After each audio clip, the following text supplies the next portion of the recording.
Welcome everyone back to the virtual exhibition part 2 on World of Railways, and for this segment we're joined by Rails of Sheffield and Rails Holdings Limited. Representing Rails of Sheffield we have Oliver Davies, who is the operations manager at the retailer. We've also got director John Barber, and for Rails Holdings we've got Brian Greenwood. So welcome all three of you to this little interview.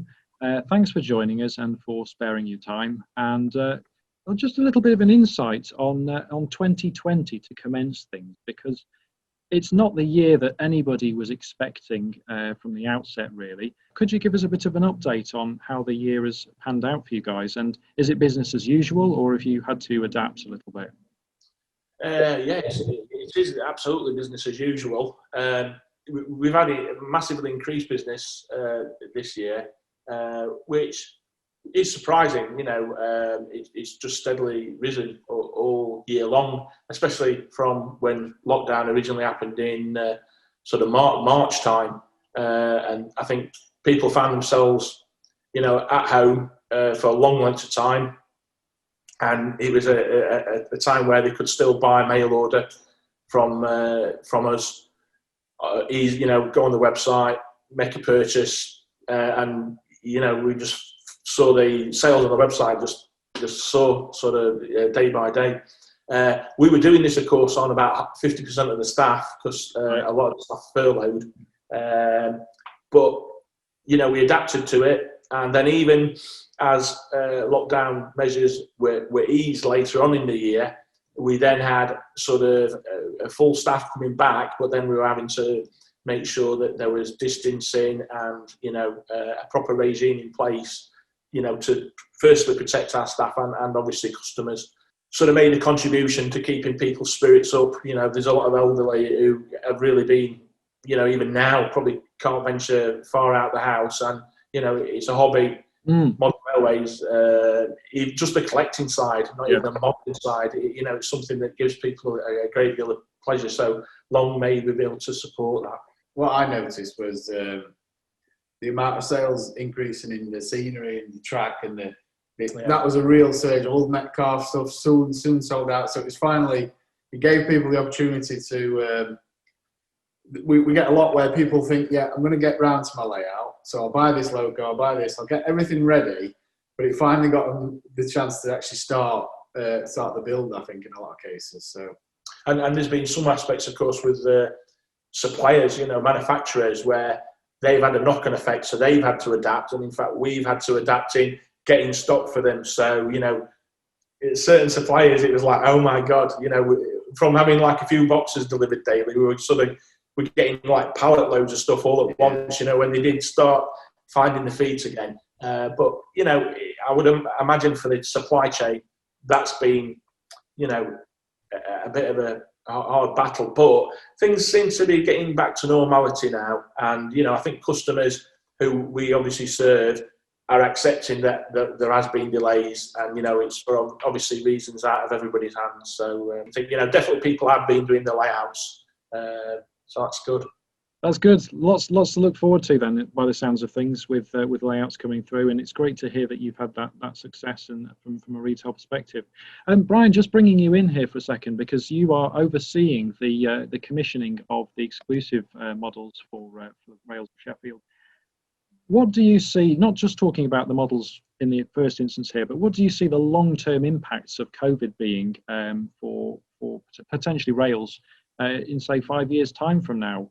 Do you feel that people are going to have a bit of a reduced spend, or more of a spend because they've got more time to do their hobby?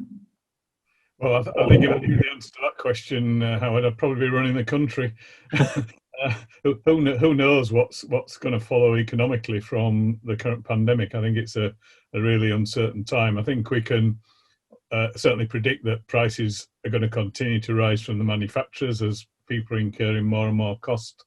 And you see that right across society. It's not unique to model railways, but we're affected in just the same way.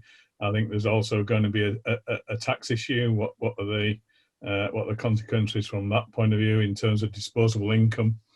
I think as well, with lots of products in the model railway market at the moment, and more products equals more choice, which is great, but it also means more risk. because the decisions you have to take in terms of what you bring to market have to be far more certain in terms of their economic return. Otherwise, you can get into financial trouble. And one of the things that we're very strong at Rails of Sheffield and within the holding company is ensuring that we really have a very sound financial base. So as a group of companies, it's very strong.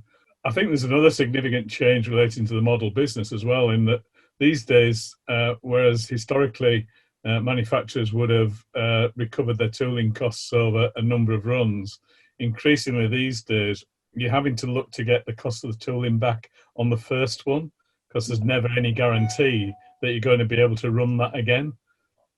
And that has a significant impact in terms of the volume that you have to commission for, and how you amortize that significant tooling costs, which can be, well into six figures for some products over a relatively small niche production run. So finding that balance between attractive new product and product that's going to be commercially successful is not a simple one. And on top of that, there's the real danger the market is going to get swamped with just too much stuff. We're seeing a relentless announcement of new products nowadays. If you compare that to what it was like 10 years ago, a new product was quite a novelty. As we've seen that these things happen almost monthly now, and any market's finite, and you've got to be on top of the market trends to ensure that you stay successful. I think on the upside, the interest in the hobby that we've seen through the lockdown period hopefully will prevail. Things that people are going to start, that new interest will grow as people's restrictions on travel continue. People will start to realise that they do enjoy the hobby, and there's lots of interest in it. It's not just about collecting trains and putting them in cabinets. There's actually very, very interesting things you can do with it. I think finally the pandemic is certainly going to change people's disposable wealth for quite a long time. The money that all governments around the world are spending at the moment is going to have to be recouped sometime, and therefore I think people will be more selective in what they want. They'll be more careful about what they buy, and that makes the business planning stage that much more important. John, from your perspective, I mean, a lot of people have been saying that COVID has sped up the process of how you retail models. Would you say it's easier or more difficult now to market models and retail models than it was 10 years ago in the age of the internet, where everything's instant? You can price comparison, you can just do that in an instant. I mean, it's really written the rule book on retailing, but we'll never lose sight of the importance of having actually a high street presence and having a bricks and mortar shop, because I rarely go shopping. I mostly buy online. But if I'm gonna make a substantial purchase, I'll love to go, to a bricks and mortar place and actually look at the product before I buy. And I think, that's an experience that never can be recreated online. Online, that's where we do most of our business without a doubt. And, we've even had discussions where we've said, do we need to open the shop even? But the answer is always, yeah. It's a very important side of the business to us. It's probably expensive, it's probably, if we became just a fully online business, it would be actually financially a sounder way to go. But we do realise the importance of actually having a place where people can visit, and we've got some massively exciting plans over the next year or so, which is going to develop, for people being able to come and see us and have, a really amazing experience. Right. We've got a lot of things we're working on. So, from my point of view, we benefiting massively from being an online retailer, but, the importance is still there. So, Brian, one of the questions that many viewers will be asking is for an update on some of the exclusive models for Rails of Sheffield via Rails Holdings. Can you give us a bit of an update on first of all, why you chose these products, and also where you're at with them? If I can just mention first, there are a couple of products that's that's been in the portfolio for a few months now, which are getting into really short supply. This month it's topical with it being Remembrance Sunday coming up. We've got the Freightliner Class 66 as Poppy with the X-plates, which we're getting down to small numbers on. Maritime 1, the attractive striking blue river livery, down to very small numbers of that now. And there are a few Class 37s of Concrete Bob Bill McAlpine in the construction sector livery. And we're down to the last few as well of the DRS Clip 33. So just to let people know, those are getting short. If you are interested in those, don't delay. We sold out of the Cavalex BBAs and BLAs now. They've all gone. That was incredibly popular and very fast selling. So in terms of what's coming on new, all 12 Terriers are now in stock or have been in stock. And we can show you those. They are all here. The sound one here, which I can just show you, that's Brighton. Very nice.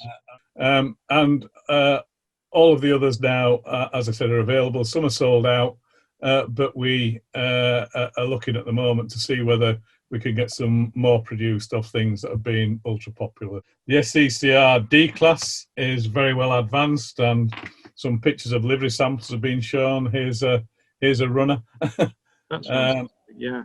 That is absolutely amazing. A number of liveries in that. SECR is 488, wartime grey with scraped back lining, southern line Monsell green in a correct shade, not the one that's been published so far. Well, this is a question that I've got to ask you, because people, we hear about livery samples and you're reviewing them, but how often is a livery sample exactly as you want it? And on average, how many times would you say that you've got to make small amendments to a livery? Well, how often is it as we want it? And the answer to that, in 15 years, I've never seen one. Okay. Ever. Ever. Right.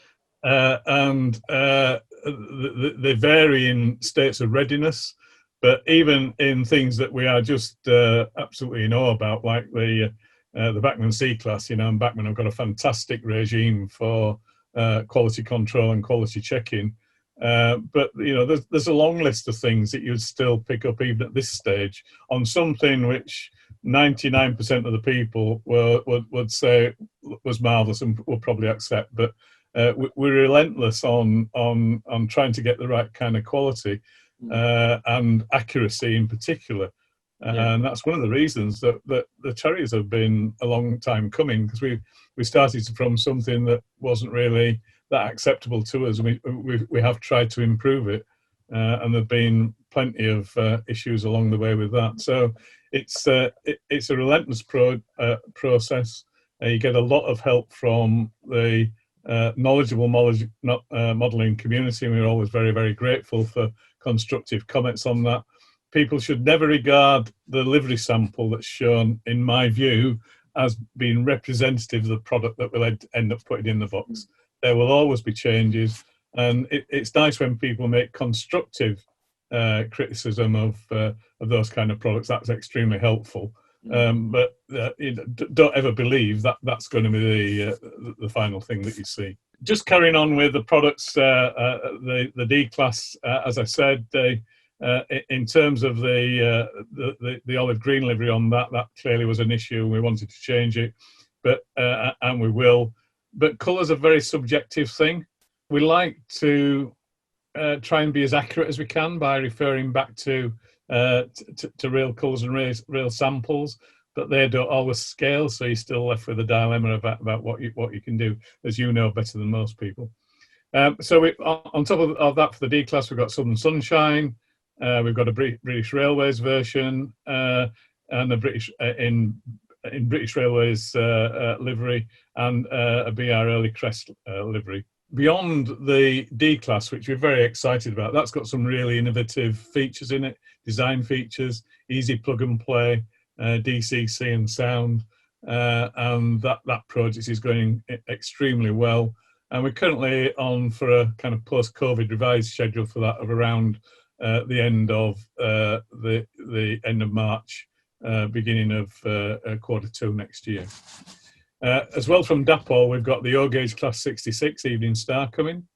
and a new Engage exclusive to us with the HST NRM40 set. It's interesting that Rails Holdings is exploring other scales as well now. Well, we are. We're distributing the Sonic new tank engine, the 56XX, is it, John? Yeah. XX. Yeah, and we do believe that we supply all scales. Rails of Sheffield do all scales and all the colours in all of the sizes, as Warren Lippman once said. So we'll follow trends and follow the market. Some of the other scales are more difficult to start doing exclusives in because the whole volume of the market is so much smaller. So the economics work very, very differently, and you've got to be brave to start doing exclusive in that. Revolution have done a very, very good job actually being able to identify those, and we've worked jointly with Revolution on this Sonic case, and as I said, we're helping with the distribution of that. Beyond Dapol and Sonic, some big things still to come. From Helgen, Ben Jones has done an absolutely fantastic job for us in researching and designing the autocar. It looks a fantastic model, doesn't it? I mean, the detail on that is really impressive. It is, yeah. I am so pleased with that. I mean, that's kind of dynamometer car standard. I'm so pleased with that. Then on top of that, we've from Helgen, we've got to come this little beauty, which is the 18,000 gas turbine. Yeah. And you're talking about delivery samples represent it. No, they don't. I mean, for example, on that, the waistline band is the wrong colour. It's white rather than it being silver. So, but these are things that are easy to pick up. The other details are harder to find sometimes. We've got an interesting dialogue going on at the moment, which is on your sister site about this model of the version of the gas turbine, which is in its BR state, and it all surrounds the area of lining. What was the right lining? Well, if you could actually decipher from the pictures exactly what state that was in at any particular point in time as an experimental locomotion, we certainly appreciate the help, and we do, and we take notes. But in the end of the day, you have to take a decision. Yeah. So both of those two products are well advanced. Again, I expect to see the autocar early in 2021, hopefully January, and the gas turbine will be after Chinese New Year. We also, from Helgen, we've got the Class 45s coming with Grenadier Guardsmen and Sherwood Forester. But I guess the one that everybody wants to hear about is the real star of the show at the moment, and that's from our Bachmann range of products that Bachmann are doing for us exclusively, and that's the Caledonian 812 class. And this is 828. Absolutely fabulous model. These are going to be like hand sanitizer in a pandemic, really. The minute they go on the shelf, they'll fly off. Yeah. So if you want one of these, I do recommend that you get your order in advance, because these will be sold out in a very, very short space of time. Even in terms of the interior in the cab, if I can just pick another one. Here's this is the in the later Caledonian blue. I don't know if you can see in there. If you can see the detail. Yeah. In the cab, it's fabulous, and even with the valve gear underneath. Yeah, you can see the inside motion as well. Inside motion, yeah. And but the finish, the Bachmann finish is just superb. It really is superb. So, Brian, obviously these locomotives slightly earlier than some of the ones that you're more used to doing. In terms of the research for the liveries, that's got to be a little bit harder in terms of number of photographs that were taken around that era. So what sort of references do you go to, and what sort of help and insights do you get on these projects? Well, I think the autocar that I just showed earlier is a good example, and the Bachmann model we talked about now is another. We're very well served by preservation societies these days, and they've assembled a wealth of knowledge. And often things are preserved, and they've already done the colour research and so on. And Ben was telling me we had the same with from Jim Spy from the Caledonian Society with the 828. They know inside out. They're real world experts in terms of their subject. And it's often easier to research that. And Ben was saying the other day, it's easier to do the research of something from that period, from 1900, than it is to actually get detail on the modern diesel. So we're very, very grateful to the support we get. And from the Rails point of view, we always try to give back to the people who have helped us with that research. So in both the case for the Caledonian Loco and for the Autocar, the preservation societies will be benefiting from the sales that we do. You'll probably see from the picture, but I really like this. This LMS line, LMS livery suits this Loco really, really well. It really does, doesn't it? How do you predict the model railway market shaping, and how would it look in sort of 5 years from now? I know it's difficult to even predict 12 months from now, but looking long term, post-COVID, the next sort of 5 years or so, do you see any significant shifts in the market? We're so enthusiastic about what we sell and on what we're working on. Our optimism is obviously increased.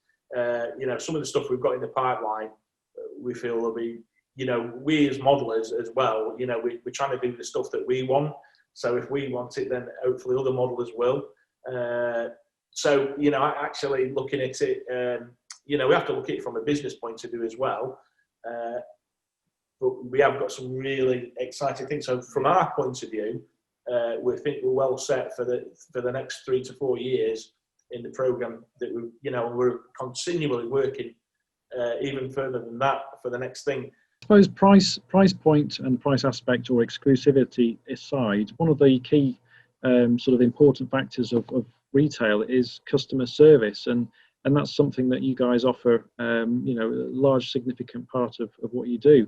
How many people do you say just come through the door and haven't any experience or any knowledge of model railways at all and just want to start? And where would you point them? Yeah, it does happen quite a lot, really. So obviously, the guys in the shop are really good.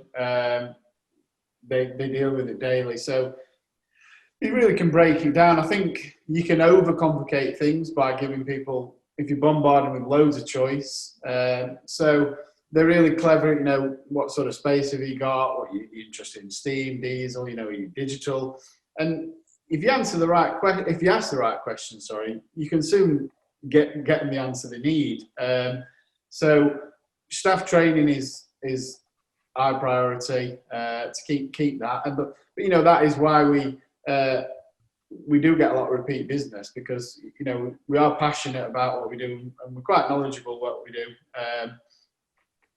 So yeah, and we tend to these days to focus on products that are like the best in the market, and we're obviously aware of price point. So we'll start an entry level model for people to get into when they're on a limited budget, right up to what we think is like the best on the market. So people do have a choice always, but we've sort of done the hard work for it by working with the various manufacturers and being able to identify who are the best in the field. Selling the best is the easiest thing in the world to do. So when people come in, we're not going to sell them something that they're going to be, I wish I'd bought this.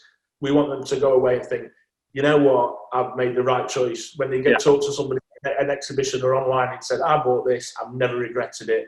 That's music to our ears. But actually having staff who can help a person with all the choices, be it a controller or point work or whatever it is, that's very important. And the last thing we want to do is somebody to come into the shop who's wanting to get into the hobby and be scared away thinking, and it's not like that anymore. There's something for everybody, whether you're quite